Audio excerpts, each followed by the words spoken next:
Bonjour à toutes et à tous.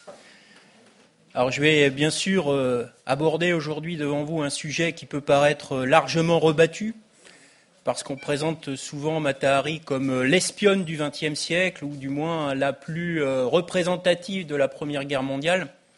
Or j'espère que vous comprendrez, après mon intervention, que cela doit être nuancé très largement. Mata Hari.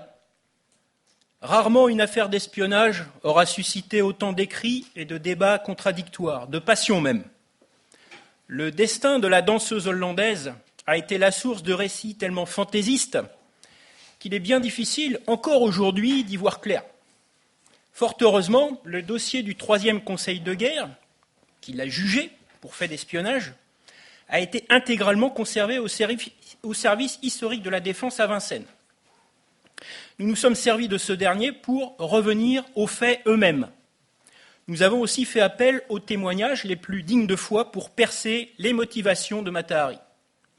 Pour retourner aux sources de la vérité, il conviendra donc en premier lieu de rétablir une chronologie exacte de ce qui fut, disons-le dès maintenant, un flagrant délit d'espionnage, pour répondre au final à la question que d'aucuns persistent encore, dirions-nous contre vents et marées, à se poser aujourd'hui, a-t-on condamné à mort une innocente, vedette internationale et prostituée de luxe, dans le but de servir de faire valoir au service de contre-espionnage français?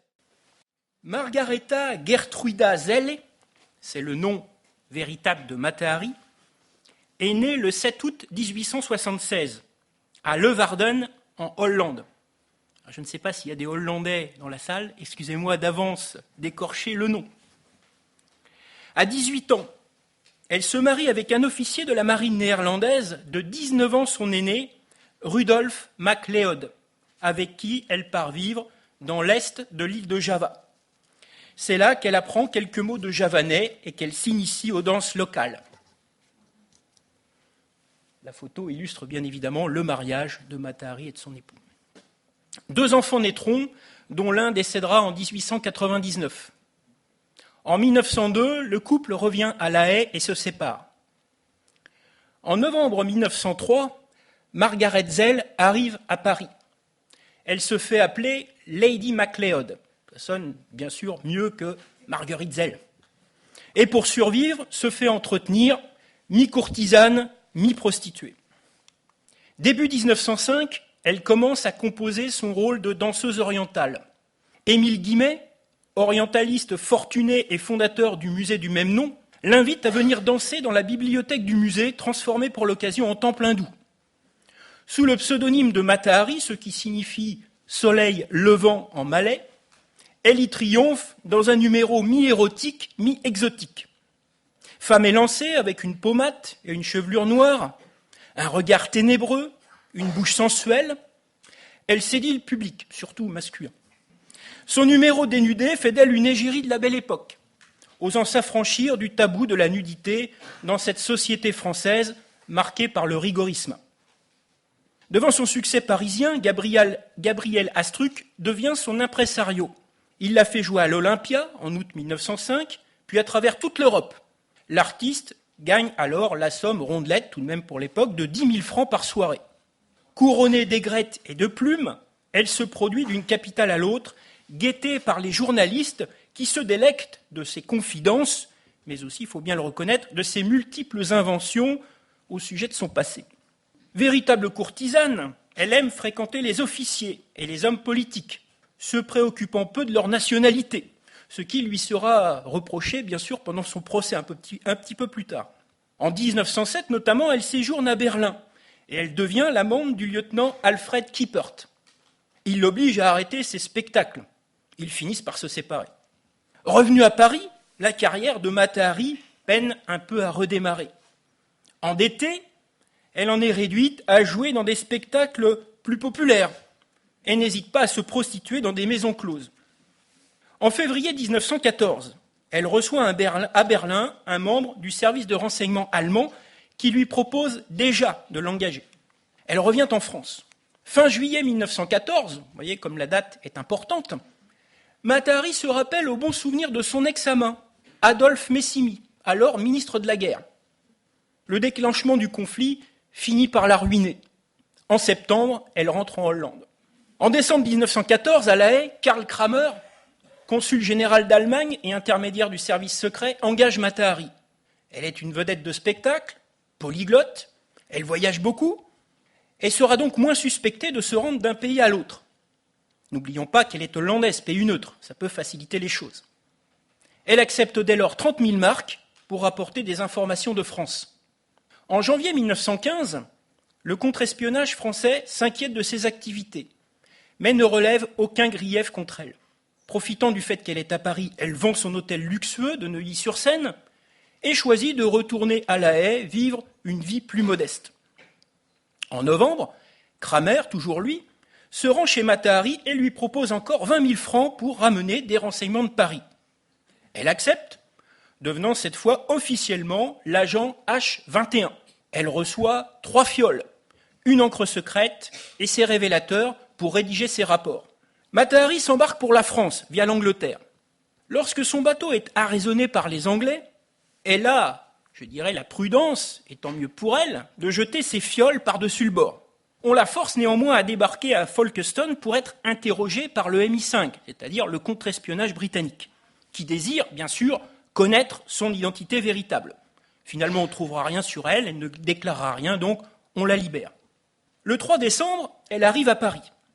Elle fréquente encore une fois nombre d'officiers, ainsi que le marquis Pierre de Clergerie, qui, comme par hasard, chiffre les messages du Quai d'Orsay. Inutile de préciser qu'elle est filée en permanence par les inspecteurs de la Sûreté générale du ministère de l'Intérieur. Le 10 janvier 1916, Mata Hari retourne en Hollande via Barcelone et Lisbonne. En Espagne, elle est conjointement surveillée par les Anglais et les Français. En février, un rapport du MI5, ce contre-espionnage britannique, s'inquiète de la personnalité trouble de la danseuse. Donc vous voyez qu'il y a un faisceau de présomption quand même au-dessus d'elle. Revenue en Hollande, Mata Hari est accueillie par Kramer. Elle lui livre quelques potins glanés dans la capitale.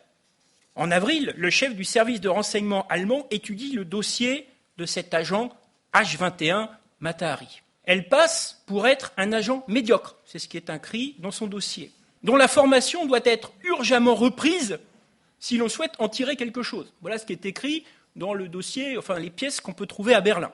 La première semaine de mai 1916, Mata Hari va donc suivre un entraînement d'agent secret à Francfort, obtenant, une fois encore, des résultats passables. Sa formatrice de l'époque inscrit sur le rapport, je cite, « Elle possède une étonnante facilité d'adaptation, mais n'a aucune disposition pour les choses de l'espionnage. Superficielle dans ses observations, intempestive dans ses rares initiatives, inconséquente et passive dans les grandes occasions, elle se montre toujours incapable d'assimiler les données essentielles des encres sympathiques et du chiffrage. » Fin de citation. Donc on comprend finalement pourquoi elle a acheté son encre secrète par-dessus le bord. Elle ne savait pas quoi en faire finalement. H21 est renvoyé à Paris, nanti quand même d'une rétribution de 15 000 francs par le service secret allemand. Le 17 juin, elle arrive dans la capitale.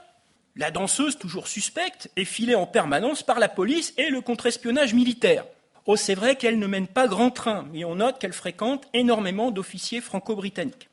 Un mois plus tard, un rapport apprend au capitaine Georges Ladoux, chef de la section de centralisation des renseignements, le contre-espionnage militaire français, que Mata Hari a l'intention de se rendre en cure à Vittel. C'était la grande mode à l'époque d'aller prendre les eaux, pour les vedettes notamment. Mais en raison de la guerre, évidemment, Mata Hari craint de ne pas obtenir les autorisations nécessaires. Ladoux songe alors à lui proposer de faciliter ses démarches, souhaitant en fait la retourner pour en faire un agent double. Le 31 juillet, la femme Zell, comme spécifié dans les rapports de filature français, se voit refuser son laissez-passer pour se rendre à Vittel. En effet, la ville est située dans la zone des armées et abrite un aérodrome militaire. On lui conseille de se rendre au bureau des étrangers, au 282 boulevard Saint-Germain, adresse qui abrite, comme par hasard, également le bureau de ce fameux Ladoux. Le 1er août se produit la première rencontre entre Mata Hari et le capitaine. Il lui propose de l'engager. Elle ne se prononce pas sur cette proposition, se contentant de demander un laissez-passer pour Vittel, ce que Ladoux refuse. Fort Marie, la Hollandaise, visite Pierre de Margerie, son contact au Quai d'Orsay en quelque sorte, pour lui demander conseil sur un engagement potentiel au sein des services secrets français. Celui-ci est prudent et tente de la dissuader. vraiment de s'engager dans les services secrets. Les choses pourraient dès lors en rester là et les plans de Ladoux s'effondrer sur eux-mêmes si parfois le destin ne se manifestait pas.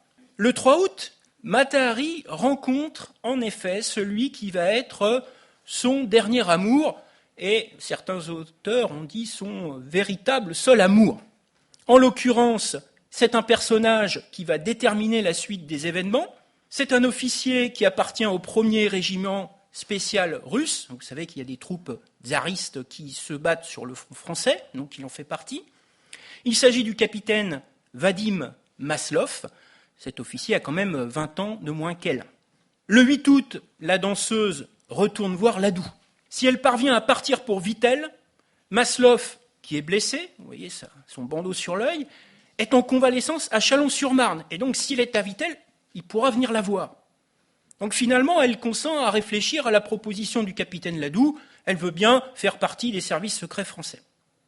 Et comme par miracle, le 28 août 1916, Mata Hari obtient son permis de séjour dans la zone des armées.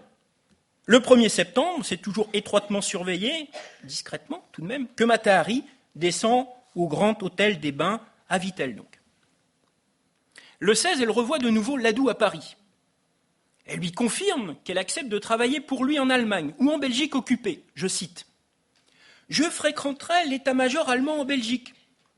Je n'ai pas l'intention de traîner là-bas pendant plusieurs mois dans de petites affaires.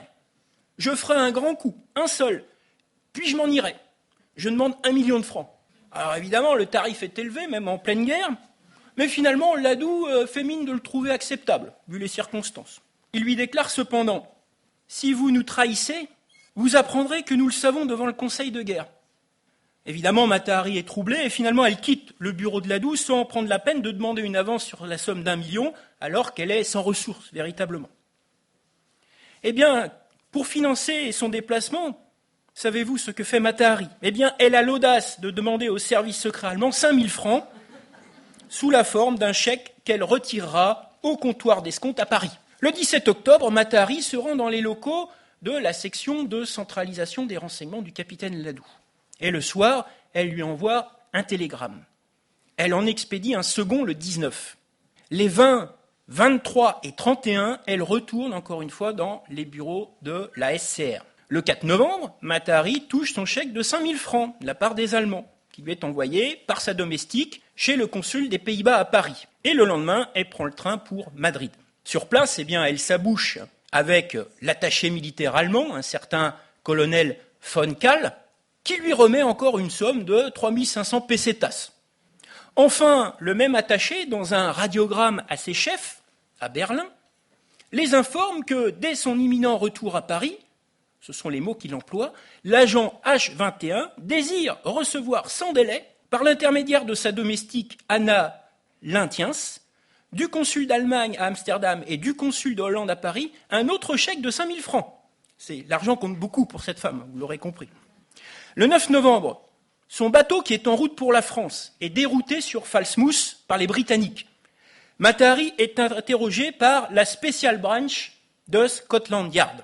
Le contre-espionnage anglais semble la prendre pour une certaine Clara Benedicts, autre espionne allemande. En fait, le contre-espionnage britannique se trompe. Mata Hari confie aux enquêteurs anglais qu'elle fait partie des services belges et français. C'est la stupeur, évidemment. Les Anglais envoient un télégramme à Ladoux, à Paris, lequel nie connaître la danseuse et demande aux Anglais à ce qu'elle soit refoulée vers l'Espagne. Donc le 21, les Anglais relâchent Mata Hari, elle quitte Liverpool, et finalement elle arrive à Madrid le 8 décembre. Sur place, elle est encore une fois suivie par les agents de la sûreté française qui sont là en poste dans la capitale espagnole. Elle écrit le soir même à Ladoux pour lui raconter ses déboires avec les Britanniques, et puis elle écrit également à Kahl, l'attaché militaire allemand à Madrid. Elle sollicite d'ailleurs de sa part une entrevue, ce qu'elle obtient.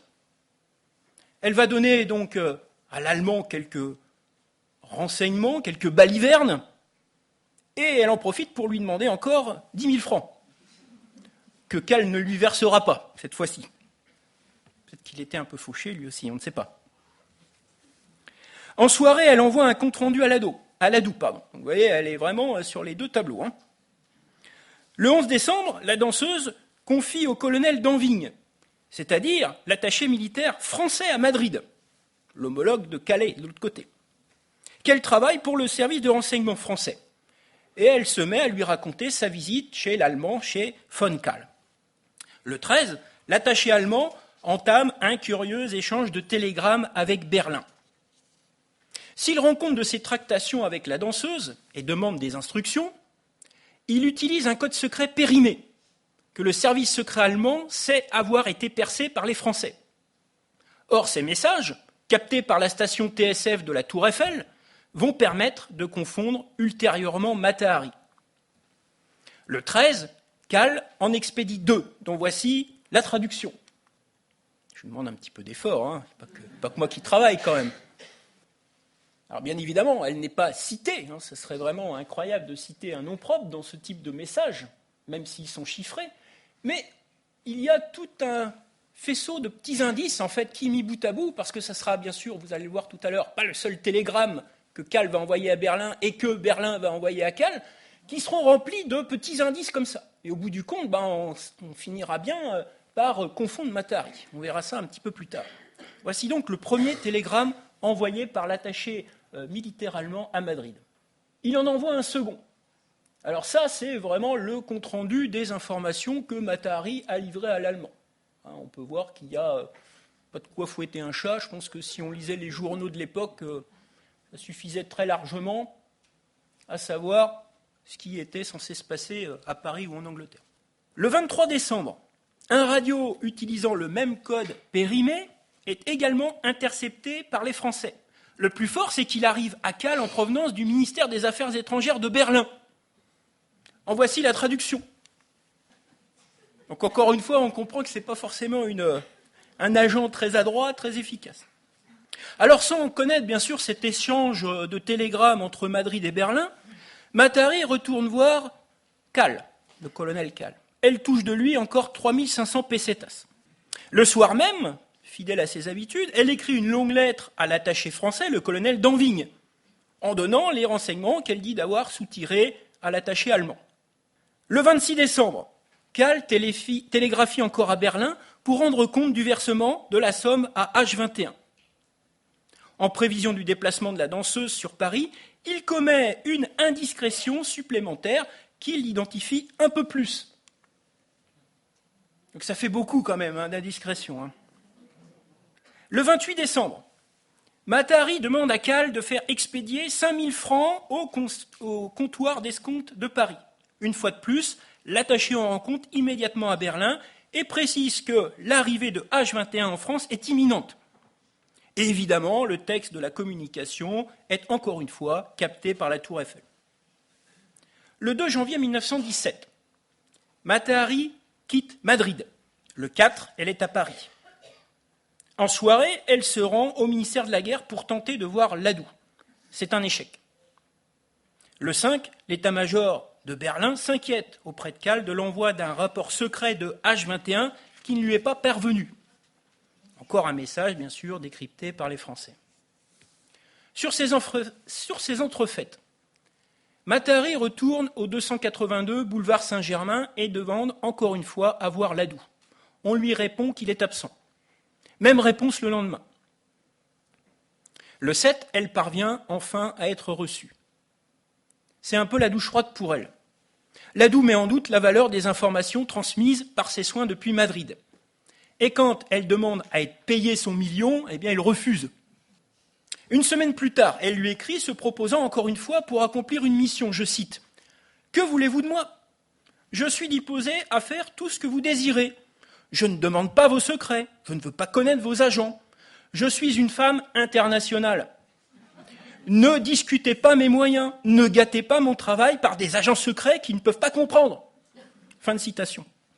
Le 16 janvier, Mata Hari se fait expédier de Hollande par l'intermédiaire de sa servante 5000 francs qu'elle empoche chez le consul général de Hollande à Paris. Dans la soirée, elle rencontre un ancien amant. Il écrira plus tard, dans un livre de souvenirs. « J'ai gardé de Mata Hari un souvenir bizarre. Les qualités et les défauts formaient un mélange singulier chez cet être complexe. Elle alliait les ruses d'un animal sauvage à d'étranges naïvetés. Elle était vaniteuse et spontanée, prodigue et cupide, secrète et loquace, volontaire et fantasque, avide de domination, assoiffée de jouissance et dépourvue de tout scrupule.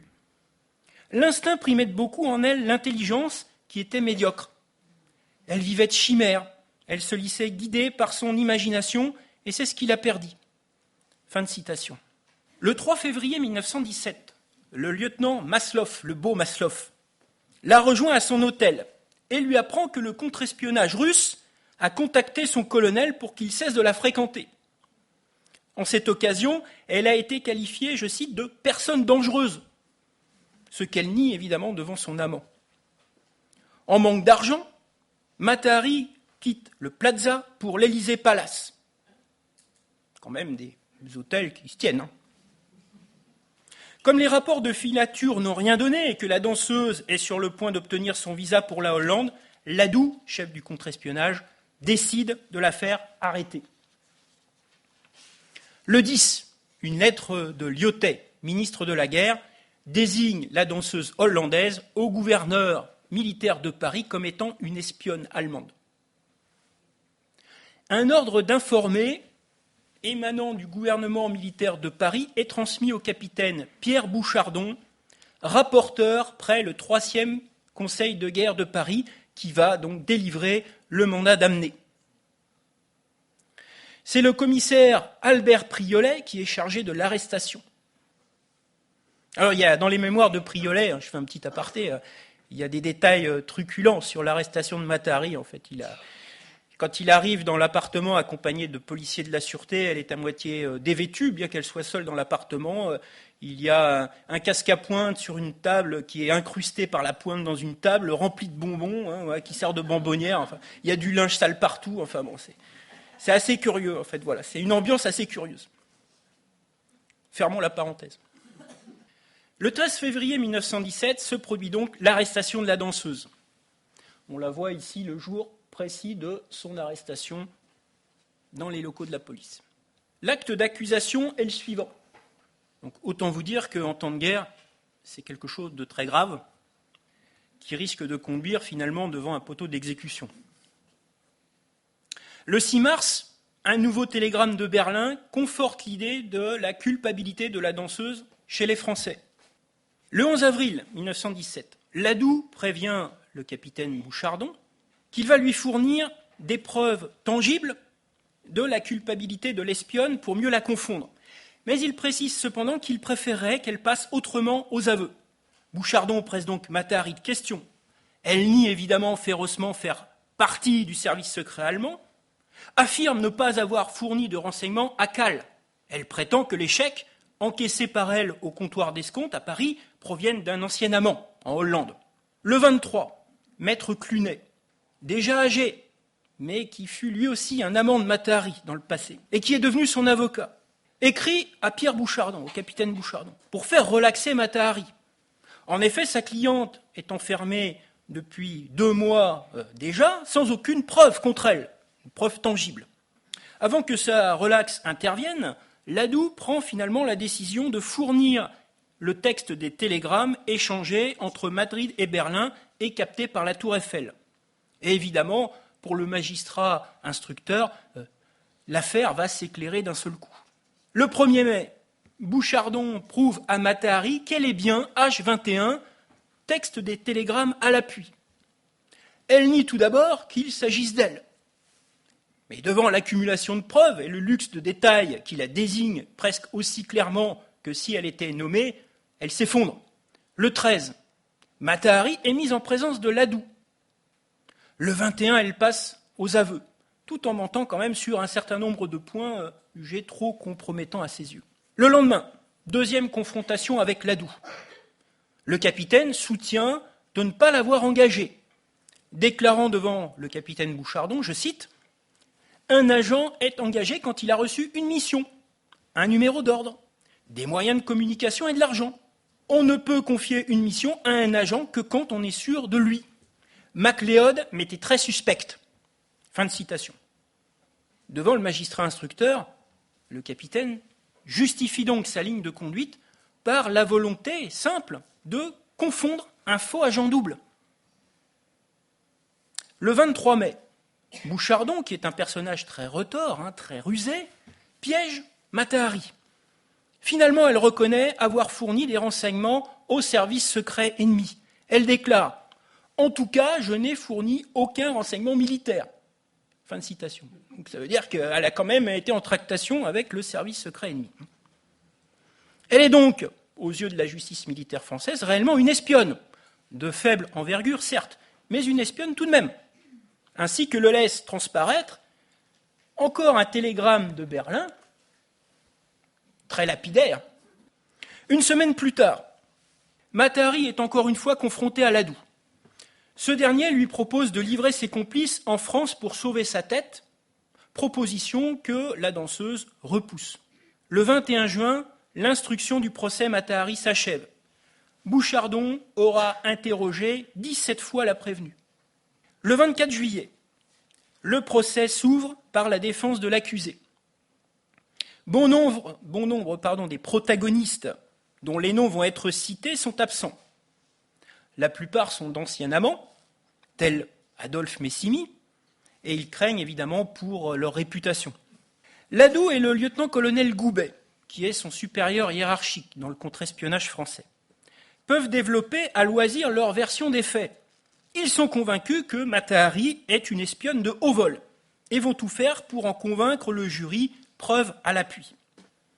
Le 25 ont lieu le réquisitoire et la plaidoirie. Le procureur général n'est autre qu'André Mornay, celui-là même qui jugera le maréchal Pétain en 1945. Reconnu coupable des 8 charges pesant sur elle pour espionnage et intelligence avec l'ennemi, Mata Hari ne peut être que condamné à mort. Son avocat contre-attaque, mais le 17 août, son pourvoi en révision est rejeté. Le 27 septembre, le jugement est confirmé par la Cour de cassation. L'ambassadeur de Hollande à Paris demande à ce que la peine soit commuée, mais le gouvernement français affirme que les preuves à charge sont accablantes. De son côté, Poincaré, le président, refuse la grâce présidentielle. Désormais, son sort est scellé. Le 15 octobre 1917, tandis qu'on tire Mata Hari de son sommeil et qu'on lui annonce son exécution immédiate, elle s'écrie « Ce n'est pas possible, ce n'est pas possible. Ah, c'est français. À quoi bon ça va leur servir de m'avoir tué? Si encore ça leur faisait gagner la guerre. Ah, ils verront. C'était bien la peine que je fasse tant pour eux et pourtant je ne suis pas française. » Fin de citation. À la question « N'avez-vous aucune révélation à faire ?» posée à tous les condamnés sur le point d'être exécutés. H21 répond « Aucune. Et si j'en avais, vous pensez bien que je les garderais pour moi. » Fin de citation. À 6h15 précise, ce 15 octobre 1917, Mata Hari est passé par les armes sur le polygone de Vincennes, lieu de l'exécution des espions dans la capitale. Alors, que retenir de tout ceci? 3 conclusions essentiellement. Même s'il était une espionne médiocre, Mata Hari était effectivement un agent secret allemand. Dans un article, l'ex-adjoint du chef des services secrets allemands a écrit, je cite, « On a inventé des fables sans nombre sur le service secret allemand. Il aurait accompli les performances les plus impossibles et commis d'innombrables forfaits. Des cas comme celui de la malheureuse danseuse Mata Hari, qui d'ailleurs n'a en réalité rien fait pour le service d'information allemand, ont été singulièrement exploités. Elle n'était bonne à rien. » Fin de citation. Sa formatrice de 1916, à Francfort, appuie cette opinion après la guerre. Je cite, « H21 n'a pas nui à la France. Pas une des nouvelles qu'elle nous a envoyées n'était utilisable. Ces informations n'avaient pour nous aucun intérêt politique ou militaire. Son destin est tragique puisqu'elle est morte pour rien. » Fin de citation. Revenir en France en janvier 1917, tandis qu'elle se savait surveillée et suspectée, est d'ailleurs une attitude qui témoigne qu'elle était soit imprudente, soit totalement inconsciente des risques qu'elle prenait. En revanche, dans un livre allemand de 1933, vous voyez qu'on évolue quand même un petit peu dans la durée, on peut lire ce passage. Mata Hari a fait de grandes choses pour l'Allemagne. Elle était parfaitement instruite des choses militaires. Son éducation avait été faite par les meilleure spécialiste de notre service de renseignement. Elle était prudente et habile. Aucun des hommes qui la fréquentaient n'a jamais pu concevoir le moindre soupçon de ce que tramait l'espionne la plus dangereuse que l'Allemagne eut à son service. Fin de citation. Il y a certainement de l'exagération dans chacun de ces avis. Mata Hari était assurément une courtisane, une mythomane aussi, mais surtout une espionne néophyte. Autre défaut, elle n'était aucunement fidèle à ses employeurs, quels qu'ils soient, puisque uniquement motivée par l'appât du gain. Ladoux finit par l'admettre en 1932. Dans ce livre, voici ce qu'il écrit. Mata Hari était un soldat de l'Allemagne qu'elle a servi par orgueil ou par haine de notre race, et plus encore par intérêt, et fort heureusement pour nous, sans beaucoup de métier. Son éducatrice, sa formatrice, donc de Francfort, a dit d'elle dédaigneusement que celle-ci n'a pas rendu les services qu'on attendait, que c'était un obus inutile, un obus qui ne tue pas. Fin de citation. C'était d'ailleurs déjà en 1916 l'avis d'un rapport secret que nous avons trouvé à Berlin et qui disait « C'est une espionne n'ayant jamais espionné personne » et qui concluait « Et surtout, elle est beaucoup trop payée pour le service effectué ». Tout bien considéré, il s'avère que la danseuse n'a jamais eu la conduite appropriée à un agent de renseignement. C'était une personne qui ne pouvait passer inaperçue. Certes, elle possédait beaucoup des qualités requises pour être une espionne redoutable, mais elle avait un défaut capital, elle se faisait remarquer trop facilement, on comprend pourquoi, partout où elle allait, et cela constituait évidemment une grave menace pour sa sécurité d'espionne. En outre, ses incessants besoins d'argent en faisaient une proie rêvée pour les contre-espions alliés.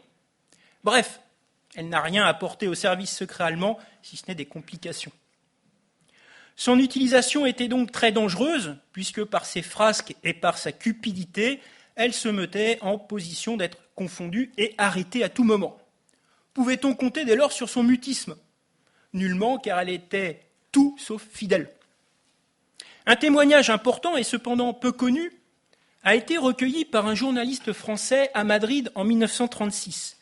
Et je me permettrai ici de le citer parce que, finalement, il éclaire véritablement les faits. Voici ce que déclare un ancien membre des services secrets allemands en Espagne pendant la guerre. Non seulement Mata Hari ne nous rendit aucun service, mais je peux vous affirmer que nous-mêmes envisageâmes, fin 1916, de la faire disparaître, convaincus qu'elle nous dupait et était l'une de vos indicatrices. Elle avait malheureusement de hautes amitiés en Allemagne et la supprimer nous parut risqué. Toute l'histoire des télégrammes déchiffrés par vous fut truquée depuis le début. En réalité, nous lançâmes la danseuse dans un traquenard, préférant qu'elle fût fusillée par vous que par nous. C'est une fin que l'on réserve souvent aux agents doubles. On les brûle et on les fait exécuter par l'adversaire. Comment pouvez-vous penser que nous aurions rédigé nos télégrammes de si explicite manière si nous n'avions pas cherché à perdre la hollandaise ? Le journaliste français, bien sûr, est un peu choqué. Il répond « Ils étaient chiffrés ». L'Allemand, Goguenard, répond « Oui, mais nous savions que vous aviez découvert notre chiffre, puisque depuis 15 jours, nous en avions changé et que l'ancien chiffre ne fut utilisé que pour cette unique occasion. » Fin de citation. Mais peu importe finalement pourquoi et comment Mata Hari a été confondu. Malgré ses piètres qualités, Mata Hari était bien un agent du Reich. Le 23 mai 1917, la danseuse elle-même l'a avoué, elle a dit avoir transmis des renseignements à l'Allemagne contre rémunération. Certes, ce n'étaient pas des renseignements purement militaires, de très haute volée, tout juste des informations de type diplomatique, à la limite même du potin de salon. Mais à l'époque, la loi militaire condamnait les personnes s'étant rendues coupables d'intelligence avec l'ennemi à la même peine que les espions, c'est-à-dire la peine capitale. Mata Hari n'était donc que légitimement coupable, au vu de la législation militaire française de l'époque. Et comme telle, elle a été fusillée. C'est ce que son défenseur, maître Clunet, a écrit, 100 ans en 1917, ce point. Je cite. « Mata Hari n'était pas innocente, mais non coupable au point de mériter la mort. » Subtil, n'est-ce pas ? En fait, Rappelez-vous que c'était son ancien amant, donc il exprimait là son avis personnel et ne prenait pas en compte volontairement le régime d'exception mis en place avec la guerre pour fait d'espionnage ou intelligence avec l'ennemi.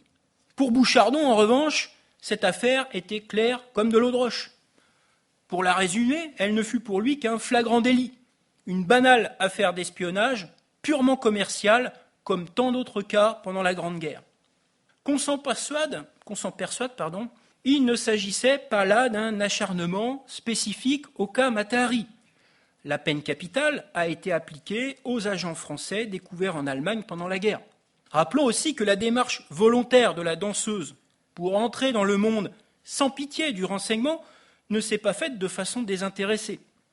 Lorsque Bouchardon récapitule le total des sommes qu'elle a reçues des Allemands, il aboutit à 34 000 francs, dont 14 000 perçus entre novembre 1916 et janvier 1917, c'est-à-dire au moment où elle est censée travailler pour les Français. Or, ces fonds proviennent exclusivement du service secret allemand et ne peuvent être le tarif de ses faveurs, ainsi qu'elle se plaît à le prétendre. Quand elle prétend également s'être ingéniée à Bernet-Kahl, l'attaché militaire allemand à Madrid, Bouchardon lui fait remarquer, malinement, que Berlin n'a jamais signalé dans ses messages que H21 était un traître. Elle était bonne à rien, mais ce n'est pas un traître. Raison pour laquelle l'attaché allemand a continué de la payer. Qui plus est, lorsqu'on sait qu'à l'époque, les bons renseignements pouvaient être achetés par les Allemands entre 20 000 et 30 000 francs, cela tendrait à prouver que finalement, Matahari était une espionne dans la norme par rapport aux autres recrues du service secret allemand. L'affaire Matahari fut assurément une affaire importante pour le contre-espionnage français, car en temps de guerre, la trahison n'a pas la même valeur. Membre du service de renseignement allemand, Matahari a parallèlement accepté de travailler pour les Français, espérant gagner son million de francs. Or, il n'y a pas pire danger qu'un agent double, auquel on ne peut se fier à cause de sa vénalité. Il peut masquer les activités d'agents ennemis qu'il est censé combattre. Il connaît aussi les agents que l'on suspecte et peut les avertir. Enfin, il est en mesure de surprendre les secrets d'espionnage du service qu'il a enrôlé et les communiquer à son véritable employeur. Alors, les services français de l'époque auraient-ils pu la prendre comme une recrue valable? Pouvait-il prendre le risque de l'employer malgré tout ce qu'on savait sur elle? Certainement pas, et il n'avait aucune raison de le faire. Matahari avait beau promettre à Ladoux de réussir le coup du siècle, elle affabulait à chaque phrase. Comment dès lors lui témoigner la moindre confiance?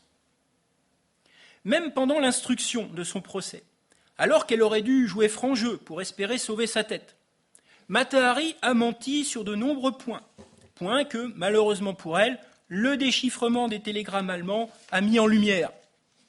D'abord, elle n'a pas été engagée par le service secret du Reich en mai 1916, puisqu'à cette date, elle avait déjà 2 missions en France à son actif. Ensuite, envoyée encore une fois en mission en France par les Allemands, elle n'a pu que feindre d'entrer au service de Ladoux. De son côté, Ladoux, convaincu de sa duplicité, afin de l'engager pour mieux la piéger. Il savait qu'elle transmettait des informations aux Allemands et ne pouvait lui faire confiance. Sans s'en douter, Matahari s'est donc mise en péril en acceptant de servir les deux camps par cupidité. Le service de renseignement français avait la conviction que la danseuse avait tenté de l'abuser. Le 24 mai 1917, la déposition du lieutenant-colonel Goubet, le supérieur hiérarchique de Ladoux, je vous rappelle, fut éloquente. Pour Ladoux, qui n'a pas voulu vraiment retourner Matahari et l'engager dans son service, il s'agit maintenant de prouver qu'elle est une prise majeure.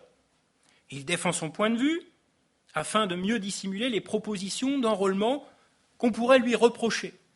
Il déclare que la danseuse est un agent de l'Allemagne, et cela depuis longtemps. Ce qui m'a surpris, dit-il devant le jury, c'est son initiale, le H, que nous n'avons jamais rencontré depuis la guerre parmi les agents en activité. J'en ai été amené, sans pouvoir rien conclure, à me demander si ce n'était pas une initiale d'avant la guerre. Fin de citation. Ce qui sous-entend, bien sûr, qu'elle est agent allemand de très longue date. Pour Bouchardon, il y avait peu de preuves, mais elles étaient de poids et soutenues par tout un faisceau de présomptions. Parmi les pièces à conviction qui ont été saisies dans la chambre de Matahari lors de son arrestation figuraient par exemple des produits curieux. Un tube contenant du biodure de mercure et du iodure de potassium, substance que la danseuse dit utiliser comme préservatif, mais qui peut servir de révélateur à une encre secrète. Il y avait aussi des comprimés espagnols d'oxycyanure de mercure, antiseptiques délivrés uniquement sur ordonnance en France. Une fois dilués, ils constituent une encre sympathique à l'abri des investigations courantes, ainsi que l'écrit l'expert chimiste.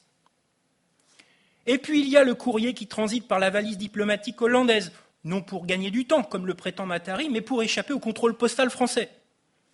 De même que tous ces officiers alliés que Matahari a aguichés. Bouchardon la soupçonne de recueillir des confessions sur l'oreiller et à pratiquer ce que l'on appelle dans ce milieu très particulier l'espionnage horizontal. En Allemagne, Matahari était indubitablement en relation avec des personnages influents. Encore fallait-il, pour le contre-espionnage français de l'époque, savoir lesquels et de quel type de relation il s'agissait.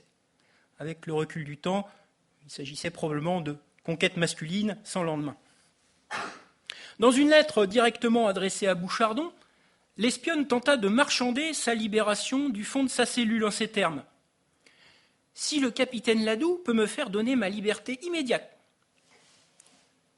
et le permis de partir pour la Hollande, je lui donnerai dans 1 mois ce qu'il a demandé à connaître, et ce dont je ne sais rien actuellement. » Précision importante.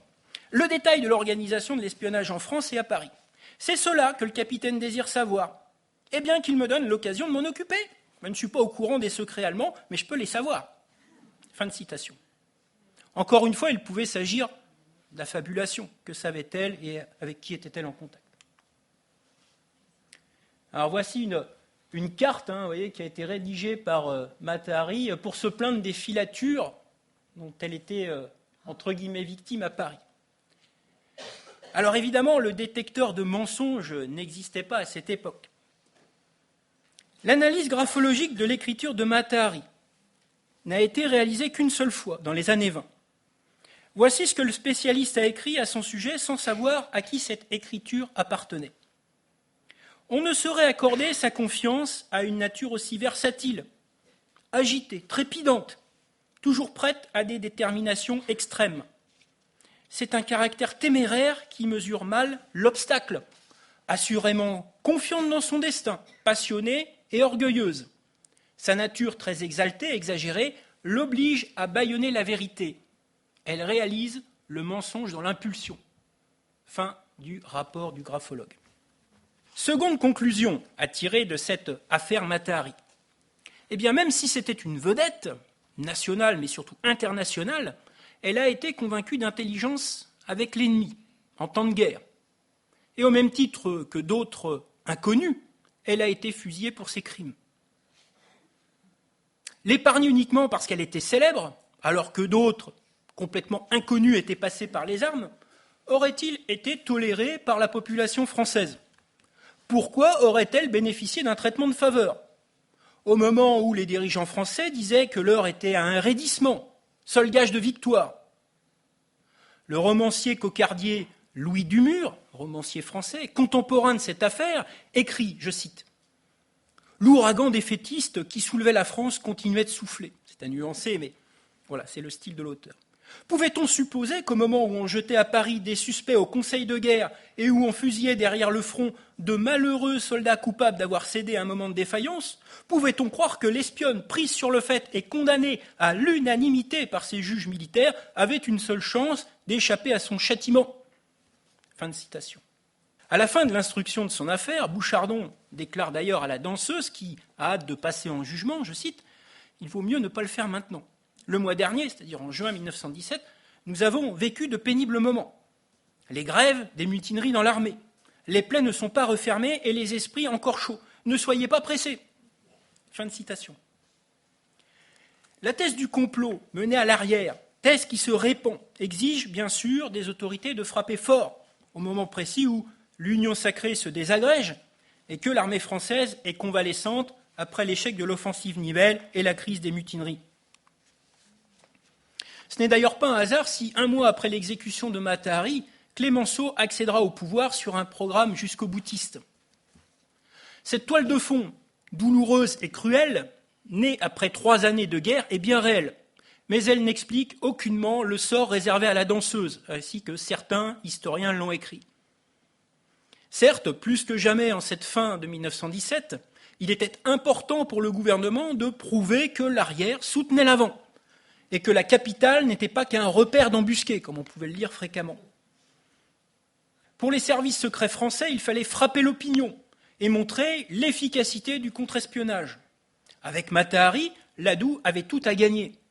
Elle était le fruit mûr que tout service de propagande aurait rêvé de voir tomber.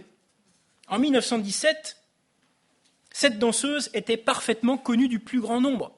Ce fut d'ailleurs la seule espionne pour qui un public passionné, en raison de sa notoriété galante et artistique, se posa la question de savoir si elle avait mérité la mort, ou si le Conseil de guerre ne s'était pas trompé en statuant trop rapidement sur son sort.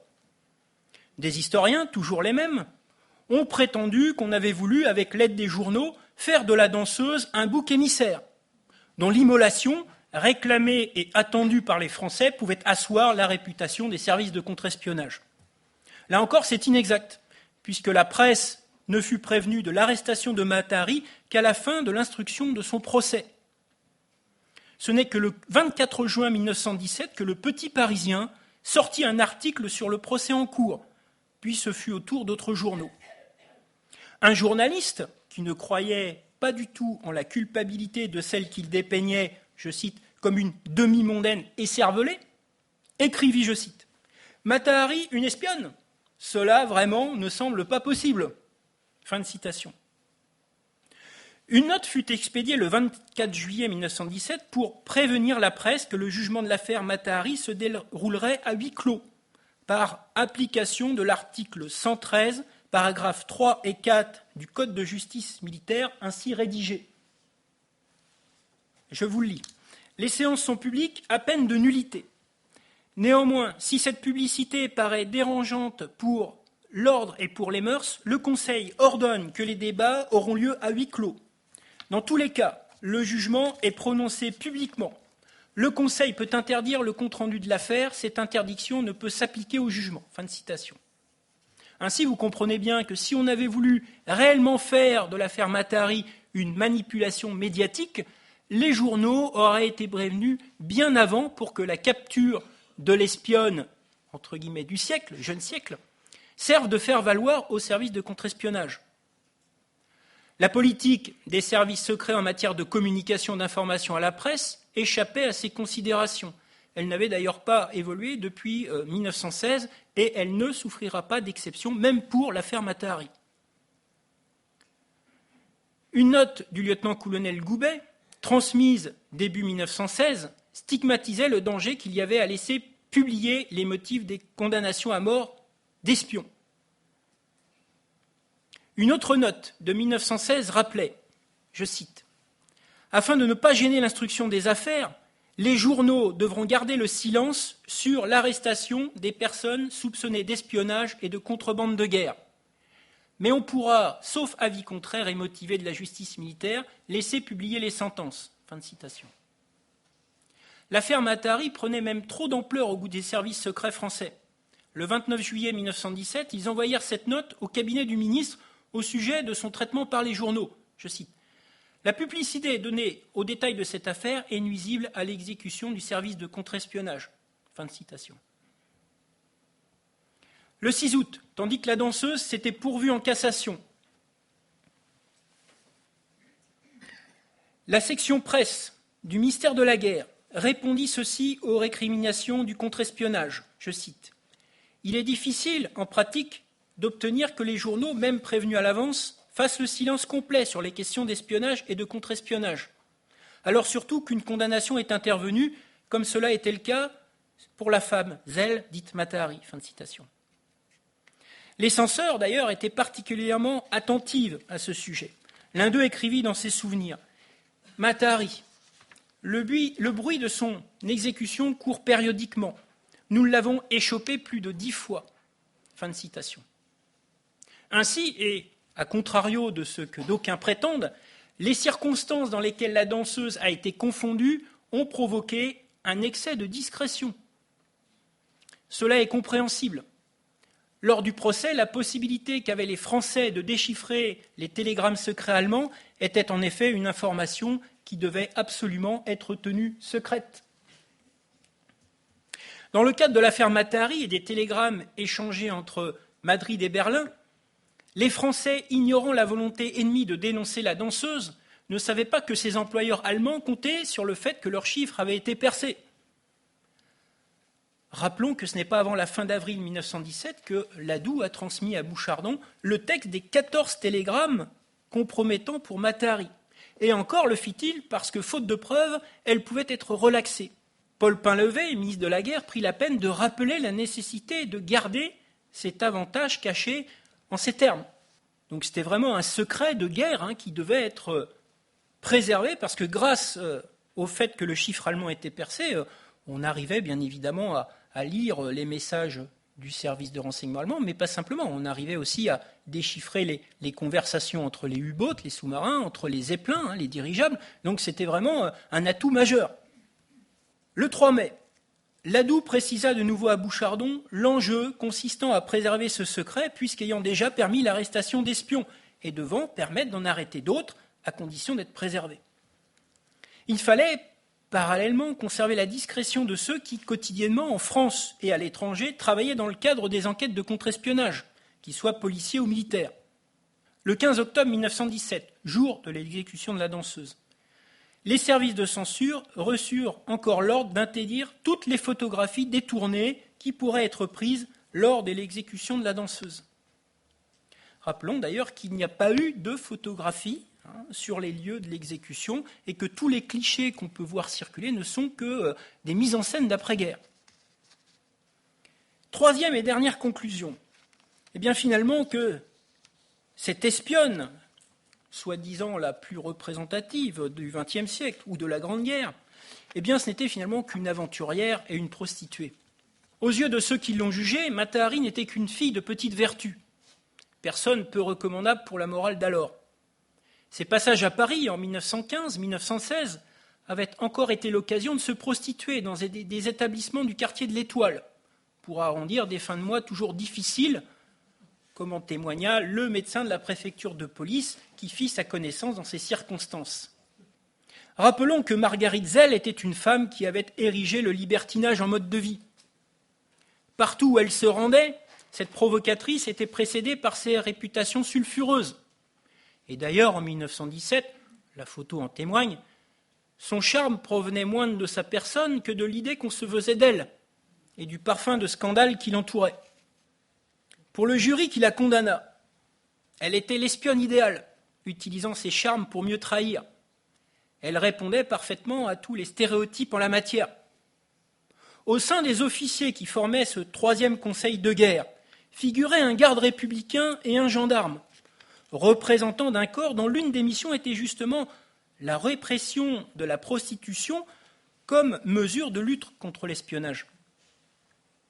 En outre, pour une population qui souffrait et qui se privait depuis 1914, après les drames bien sûr que chacun avait vécus, Matahari représentait la vie facile. Elle incarnait aussi la tentative de ruine morale entreprise par l'Allemagne contre l'âme française. Étrangère, elle venait au surplus de la Hollande, un pays neutre honni par les Français, puisqu'il ravitaillait secrètement l'Allemagne, contrariant ainsi son blocus économique et son affaiblissement. Aucun sentiment de pitié ne pouvait donc intervenir en sa faveur. Même devant ses juges, Matahari ne fit pas profil bas. Elle était orgueilleuse, possédant une idée fort exagérée d'elle-même. Elle affichait un désir immodéré de briller en société pour ce qu'elle était, c'est-à-dire une courtisane. Or, ce comportement, qui contrariait la morale bourgeoise de son temps, était odieux à la majorité des gens. Le médecin de la préfecture de police de Paris, qui était évidemment présent à son exécution pour constater le décès, se souvient d'avoir entendu cette phrase après la fusillade. « C'était une coquine, on a bien fait de s'en débarrasser. » Et d'écrire lui-même dans ses souvenirs, je cite, « On peut affirmer que la fin de la danseuse n'a retiré du monde aucune victime nouvelle, mais au moins elle a mis un terme à l'exécrable carrière de cette femme sournoise et cruelle. » Fin de citation. Comme le déclara Bouchardon après l'exécution, lui-même étant sur les lieux, même innocente, il fallait qu'elle disparaisse. En 1953, l'ex-capitaine écrivit néanmoins dans ses souvenirs, sans doute pour ménager sa mémoire personnelle, « Féline, souple, artificieuse, habituée à se jouer de tout et de tous sans scrupule, sans pitié, toujours prête à dévorer des fortunes, dussent ses amants ruinés se brûler la cervelle. Elle était l'espionne née, elle le fit bien voir. » Fin de citation. En 1947, le fameux procureur général Mornay, tout auréolé de son procès contre Pétain, revint sur l'affaire Matahari et déclara à un journaliste « Dans ce qu'on reprochait à Matahari, il n'y avait pas de quoi fouetter un chat. » Il ajouta encore « Elle n'était nullement ce personnage démoniaque que certains ont dit, une sorte de génie de l'espionnage et du mal, et pas davantage l'innocente condamnée à tort pour je ne sais quelle raison d'État. Une courtisane, oui, une simple courtisane, comme tant d'autres, mais à Proguin. » Fin de citation. Matahari, un subtil mélange des genres, semble-t-il, au point, in fine, de ne plus très bien savoir, aujourd'hui, dans l'inconscient collectif, le motif réel de sa condamnation est mort, espionnage ou dépravation.